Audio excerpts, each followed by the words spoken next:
Greater Rayalaseema బహుజన ఉద్యోగుల న్యాయబేరి సభ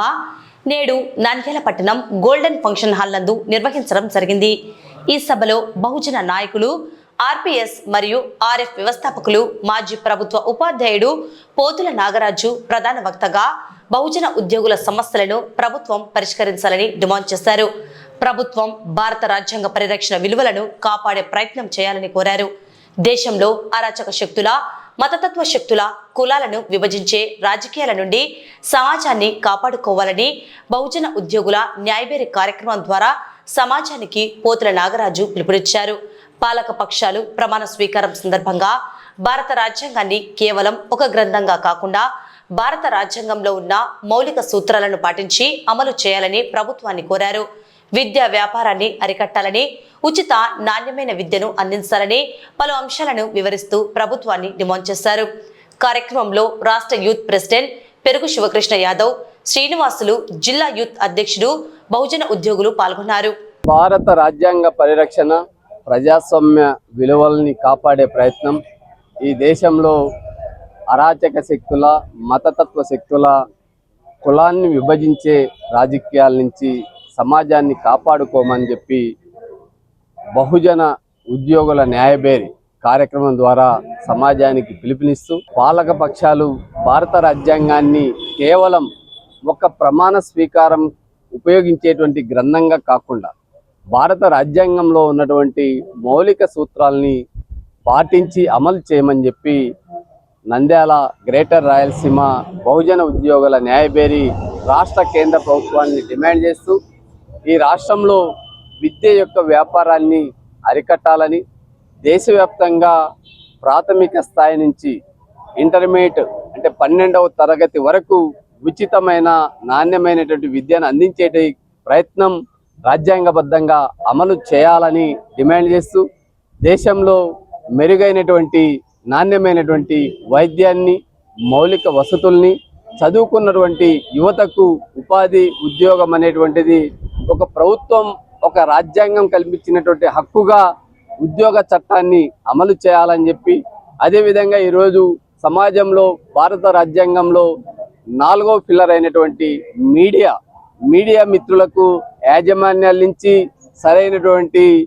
వేతనాలు కానీ, గౌరవం కానీ ఇవ్వనప్పుడు ప్రభుత్వమే ఈరోజు మీడియాలో పనిచేస్తున్నటువంటి ప్రతి ఒక్కరికి, సోషల్ మీడియా మొదలుకొని, ప్రింట్ మీడియా మొదలుకొని, ఎలక్ట్రానిక్ మీడియా,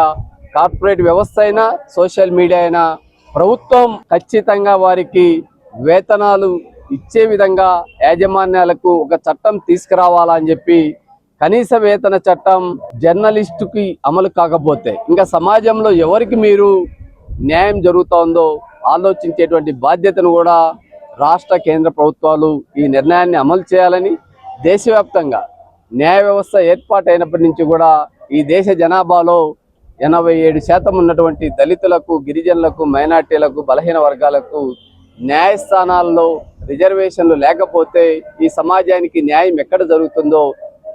అందుకే ఈరోజు సుప్రీంకోర్టు, హైకోర్టు ఉన్నతమైన న్యాయస్థానాల్లో రిజర్వేషన్లు అమలు చేయాలని, రాష్ట్ర వ్యాప్తంగా ఖాళీగా ఉన్న అన్ని విశ్వవిద్యాలయాల్లోనూ బ్యాక్లాగ్ పోస్టులను భర్తీ చేస్తూ ఉద్యోగస్తులకు పిఆర్సి, ఐఆర్, డిఏ బకాయిల్ని చెల్లించాలని, కాంట్రాక్ట్ అవుట్సోర్సింగ్ ఉద్యోగస్తుల్ని రెగ్యులరైజ్ చేయాలని, నోటిఫికేషన్ల ద్వారా రాష్ట్ర ప్రభుత్వం ఖాళీగా ఉన్నటువంటి అన్ని ఉద్యోగాలు, ఈరోజు దేశంలో దాదాపు లక్షల సంఖ్యలో ప్రతి సంవత్సరం 2 కోట్ల ఉద్యోగాలు అని చెప్పి ఎన్నికల ముందు, ఎన్నికల మేనిఫెస్టోలో కేవలం ఒక వాగ్దాన పత్రంగానే నిలిచిపోతుంది। దేశవ్యాప్తంగా రైతుల ఆత్మహత్యల తర్వాత ఇప్పుడు నిరుద్యోగ యువత ఆత్మహత్యల వైపు వెళ్తా ఉంది। దయచేసి ఏ నిరుద్యోగి ఉద్యమించండి, మీ హక్కుగా ప్రభుత్వాన్ని నిలదీయండి, ఆత్మహత్యల వైపు వెళ్ళొద్దండి అని చెప్పి